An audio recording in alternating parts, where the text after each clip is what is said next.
Good morning થઈ ગઈ છે 9 વાગે અને ઘરનું કામ પતાવીને પહેલા મેં પીધું ઠંડુ પીધા પછી મારામાં શક્તિ આવી ગઈ અને ખુશવી રોતી હતી તો મેં નાખ્યો એને પહેલા હિંચકો। અત્યારે આવી રહ્યા છે ઘરે ખાસ મહેમાન તો હું જઉં છું લકીને નીચે બાંધવા માટે। થોડીક જ વારમાં ખાસ મહેમાન આવી ગયા હતા તો આપણે પહેલા કરાયો એમને ચાય અને નાસ્તો। અને આ ખાસ મહેમાન હતા મારા ભાઈના મિત્ર અને મહેસાણા જિલ્લા યુવા મોરચાના મહામંત્રી એવા વિશાલભાઈ ગજ્જર આવ્યા હતા આપણા ઘરે।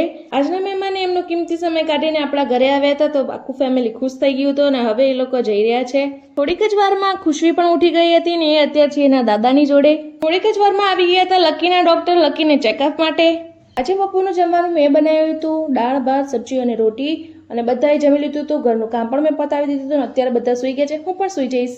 આજે હું ઉઠી ગઈ હતી 4 વાગે અને 4:30 જેવા આઈ થિંક મહેમાન પણ આવી ગયા હતા ઘરે તો અત્યારે મહેમાન આવી ગયા તો મેં બનાવ્યો પહેલા શરબત। મહેમાન આવ્યા હતા તો આપણે એમના માટે મૂકી દીધો તો થોડો ઘણો નાસ્તો। અત્યારે મહેમાન ખુશવીને રમાડવા અને જોવા માટે આવ્યા છે પણ ખુશવી તો બેન પોતે મસ્ત ઊંઘમાં છે મસ્ત ઊંઘી ગઈ છે। તો થોડી વાર રહીને મહેમાન પણ જતા રહ્યા હતા અને આ બધી સબ્જીનું કટિંગ કરી લીધું હતું મેં કારણ કે જમવાનું બનાવવાનું બાકી હતું ને આ મારી મમ્મીએ બનાવી દીધું છે મસ્ત જમવાનું। આનું નામ શું છે મને નથી ખબર પણ જોઈને લાગી રહ્યું છે ટેસ્ટી।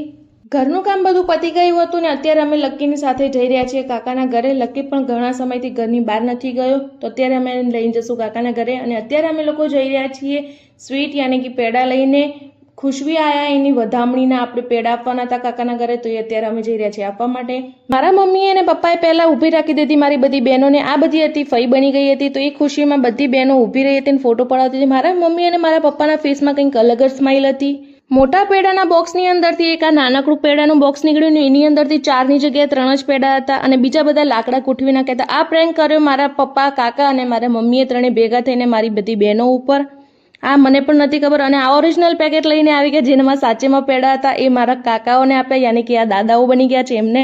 તમને લોકોને ખબર જ હશે કે દર વખતે મારું આખું ફેમિલી ભેગું થાય ત્યારે વાતોની પણ પંચાયત જ કરતું હોય છે તો આ વખતે પણ એ પંચાયત કરવાનું શરૂઆત કરી દીધી હતી તો બધા બેસીને મંડી ગયા હતા શાંતિથી પંચાયત કરવા માટે। આજનો આખો દિવસ થોડો ઘણો વ્યસ્ત રહ્યો અને અત્યારે હવે અમે કાકાના ઘરેથી નીકળી ગયા છીએ અને અત્યારે હવે અમે ઘરે જઈને સૂઈ જશું। અને વિડીયો સારો લાગ્યો તો લાઈક કોમેન્ટ શેર કરવાનું ભૂલતા નહીં। Bye bye take care.